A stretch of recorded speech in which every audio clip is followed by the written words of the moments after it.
Okay. Good afternoon, Phyllis. How are you? Afternoon. Fantastic.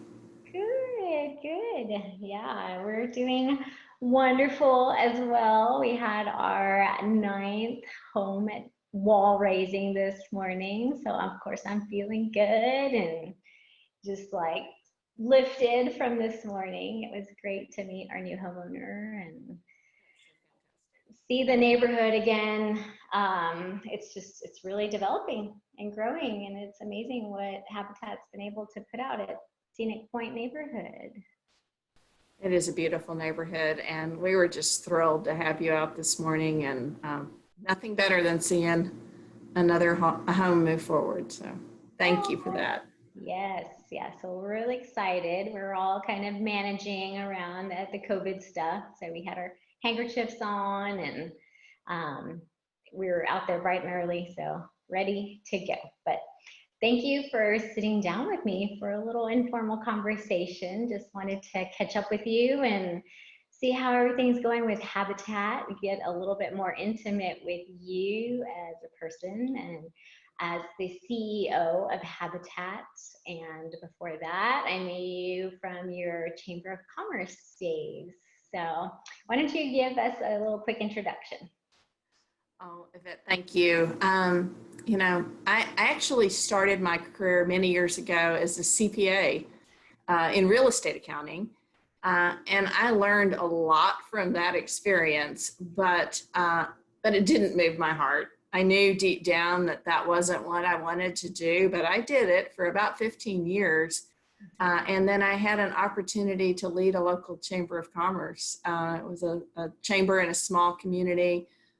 It was a huge pay cut, I mean, about half of what I had been making, but I knew in my heart I needed to make a change, and that was the right time to do it. So I took that leap of faith, went into that profession, and absolutely fell in love with it. Ended up running 5 different chambers of commerce across the state, and fell in love with community development. Fell in love with doing things that made a long-lasting difference in the community, even beyond the time that I was there. And that was really the heart of why I loved that Chamber of Commerce world and the work that we did. And and yet, at the end of about 20 years in the chamber world, about 15 years as a real estate CPA, I kind of was beginning to wonder what my next step was, what I was going to do next. And someone approached me about the Austin Habitat for Humanity position that had come open. I truly believe God has a plan for us. I always do. And for a long time, I questioned that plan. I was like, why do you keep putting me in these places? I didn't understand why I ended up in real estate accounting, but I did. I loved my Chamber of Commerce time, but I was trying to figure out what would come after that. And when this job came to me, I realized that he had put all these pieces in place together for me to do this job. And he had really just orchestrated the whole thing so that when this came, I would be prepared. And so what a blessing to get that call, to have the opportunity to come serve such a great organization and use those skills, and frankly, the skills of the very smart people that I work with, because they were what carried me, to really jump into this affordable housing world. Wonderful. Yes, I couldn't agree more. I can tell that you lead from your heart. Your heart is open for those opportunities, and I can relate because my heart being open and me being curious and interested led me to my board seat at Habitat for Humanity with you. So, and as development chair. So yeah, it's if we leave our hearts open for those kinds of callings, I guess we're able to do wonderful things. So, Absolutely. You've yeah, been a blessing to work with. good. Thank you. So let's dive into a little bit more like affordable housing stuff. How have you seen affordable housing change over the years?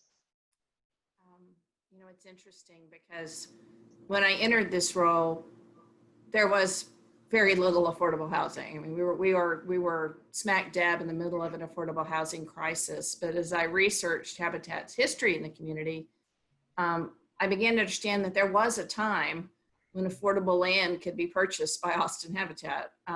We could buy land, typically in East Austin, at a very affordable price, build a single family home through our traditional Habitat model, and provide opportunities to families. And it worked beautifully for a while. But cost of construction and really cost of land has made that impossible to do it the way we had traditionally done it. So we do still build some single family homes, and you just spoke to one that Realty Austin is helping support, and we're so appreciative of that. But we are finding ourselves having to build a lot more home on less land.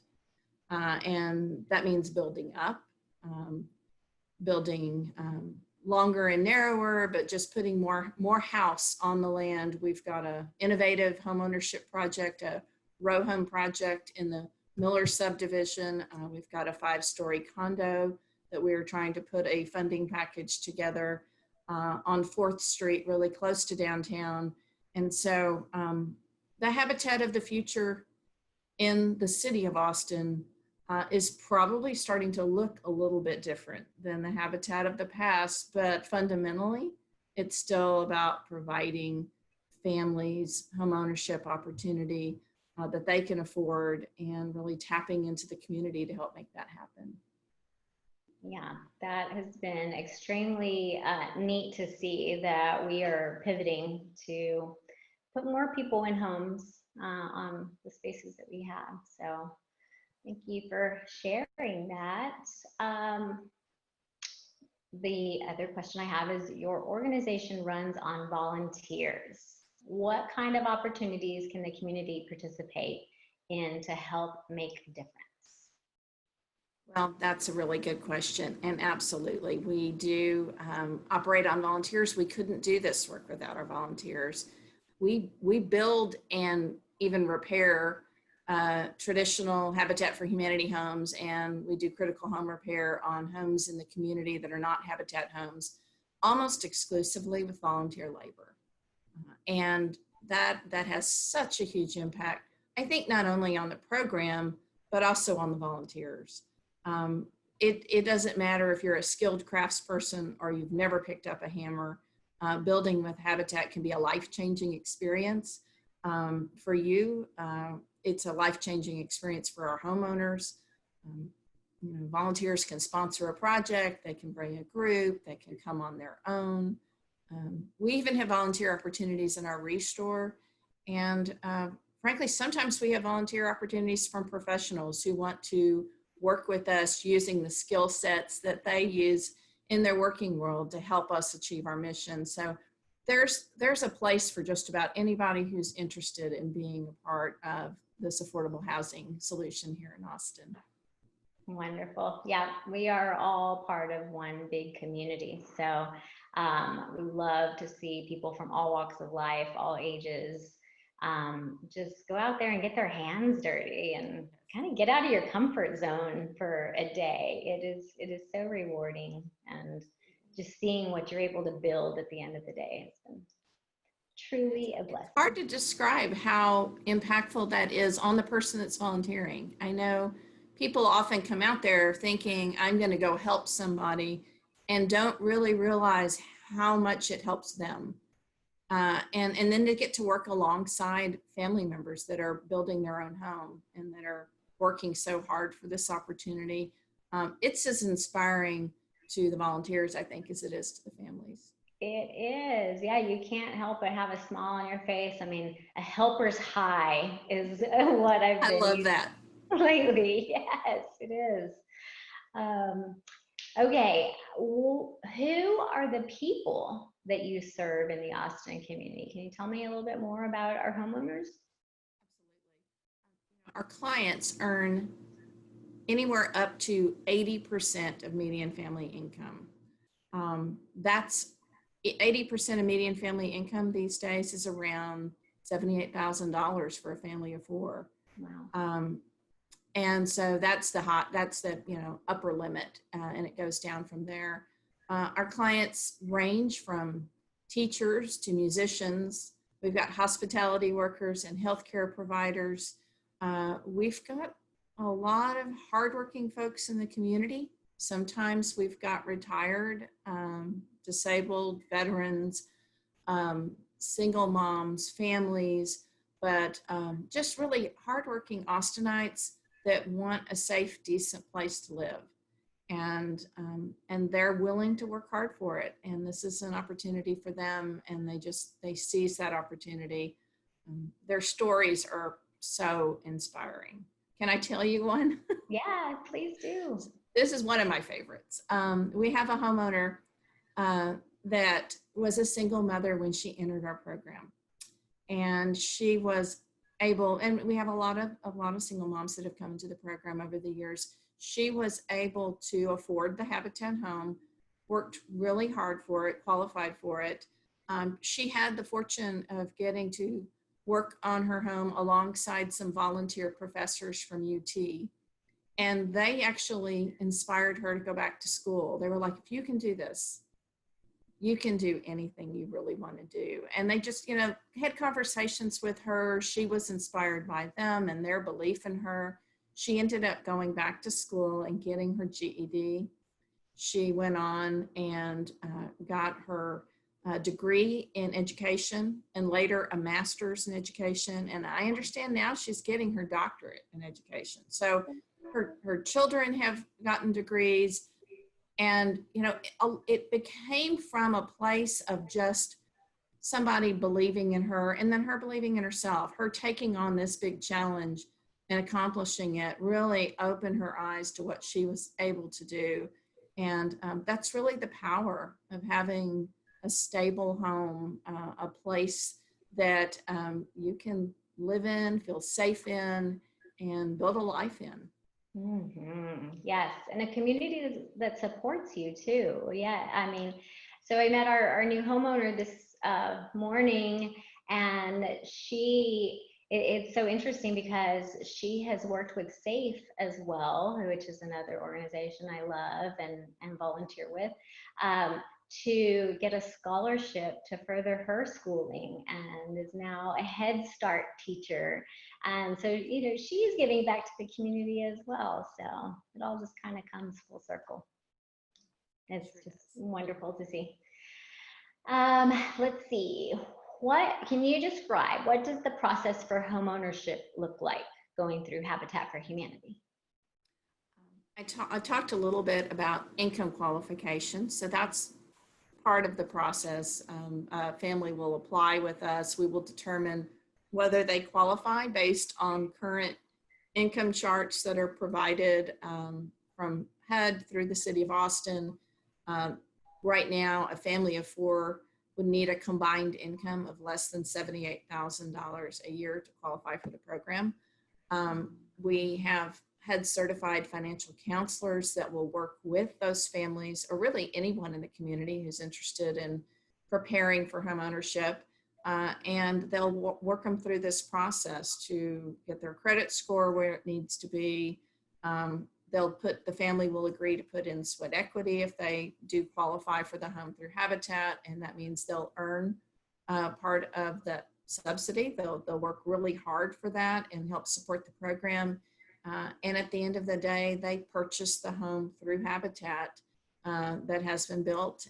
It's just a wonderful, sustainable program, actually, because of the fact that it then provides income back to us through that mortgage that we're able to use to build more homes in the future.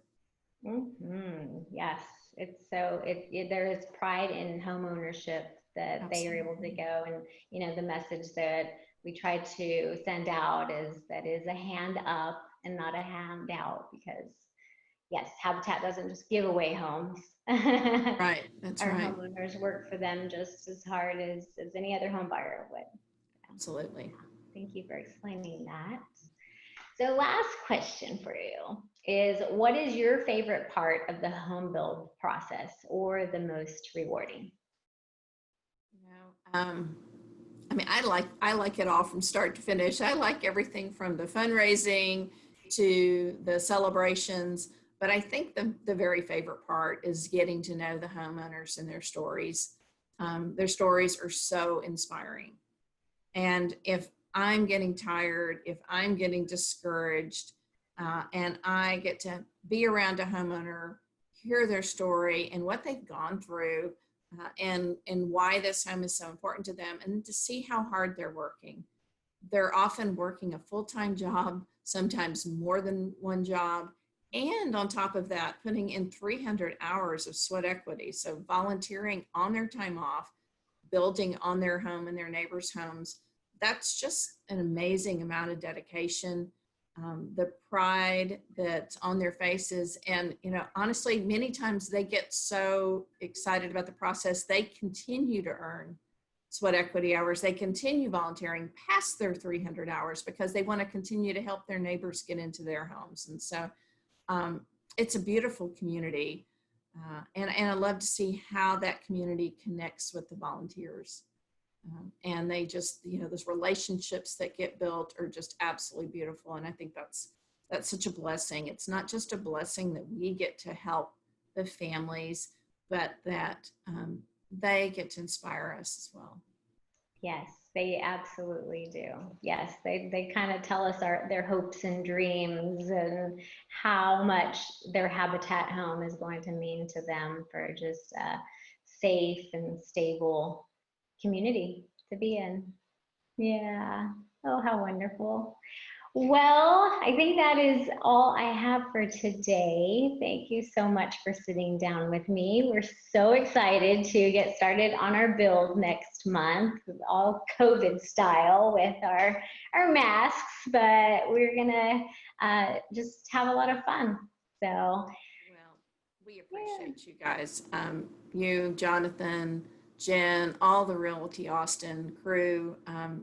You're amazing. The dedication to come back year after year, not only with the funds to build the home, but the energy and the compassion, and frankly, the fun that you bring to the process. It's really inspiring to a lot of other businesses that look, for ways to give back in the community because they get to see what a great job you do. So thank you for that. oh, you're welcome. You're so welcome. Yep, I have to give it all to my agents because with every single transaction, they make a contribution and they make this all happen and make it all possible. So we will see you on the build site soon. Fantastic. All right. Thank you, Phyllis. Bye. Take care. Great to see you. You Bye-bye. too. Bye.